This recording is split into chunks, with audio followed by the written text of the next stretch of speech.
Chief minister sir என்று நீ குரல் கொடுத்து விட்டால் ஆட்சி மாறி விடுமா? இன்றைக்கு உனக்கு தைரியம் இல்லை, வெளியே வர தைரியம் இல்லை. உன்னுடைய உரிமைகளை பற்றி நீதிமன்றம் தோலை உரிக்கிறது. பதவிக்கு போகாத தந்தை பெரியார், தேர்தலிலே நிற்காத ஒரு பெரியார், ஒரு இயக்கம் அரசியல் சட்டங்களை திருத்தி இருக்கிறது.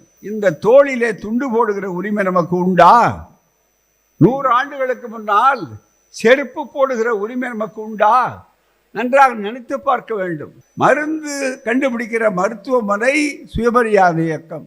மருந்தை தொற்றை, ஜாதி தொற்றை, தீண்டாமை தொற்றை, மூட நம்பிக்கையை, பெண்ணடிமையை, இன்னும் வைதிகத்தை பரப்பி நிலை கொள்ளுகிற தொத்து நோய் கிருமிகள் தான் RSS என்ற பெயராலே அமைந்திருக்கிற ஒரு பெரிய ஆபத்து. இன்றைக்கு வெறும் கரண்டியை தூக்கிய கைகள் இன்றைக்கு துப்பாக்கியை தூக்கி நிற்கின்றன. இது யாரால் நடந்தது? எப்படி நடந்தது? இதை மாற்ற வேண்டும் என்பதற்குத்தானே இப்போது கருத்துரிமை போராட்டம். ஓட்டு திருட்டு நடந்தால் அடுத்து நாட்டை திருடுவான். நாட்டு திருட்டுக்காகத்தான் முதல்ல ஓட்டு திருட்டு நடந்து கொண்டிருக்கிறது. தமிழ்நாட்டை திருடி பார்க்கலாம் நினைக்கிறான். RSSக்கு 100ஆண்டு விழா. அந்த RSSலே நாங்கள் ஆட்சியை பிடித்த காரணத்தாலே RSSக்கு நாணயம் வெளியிடுவோம் என்கிறார்கள். நாணயம் இல்லாத ஒரு ஆட்சிக்காரர்கள்.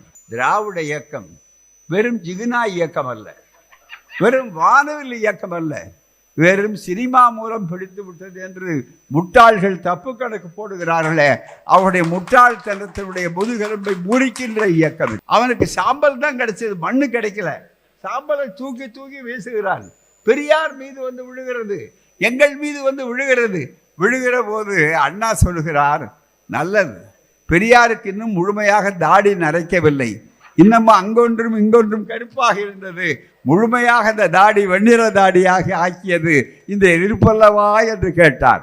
சிறைப்பவன் பிள்ளை சிறைக்க கற்றுக்கொள்ள வேண்டும், மலமெடுப்பவன் பிள்ளை மலமெடுக்க கற்றுக்கொள்ள வேண்டும், வீதி கூட்டுவன் பிள்ளை வீதி கூட்ட வேண்டும், நாங்கள் மட்டும் படிக்க வேண்டும். இதுதானே ஆரியம். இதை கொண்டு வந்ததுதானே ராஜகோபாலாச்சாரியார் ஆட்சி. நம்முடைய பெண்கள் சொத்துரிமையை பெற்றால் கூட வைப்பாட்டி பிள்ளைகள் என்ற அந்த கொச்சை அவமானத்தை தாங்கி கொண்டிருந்ததை மாற்றி காட்டிய மாபெரும் சக்திதான் சுயமரியாதை திருமணம் என்ற அண்ணாவின் சாதனை. அதுதான் திராவிட இயக்கத்தினுடைய மான மீட்பு.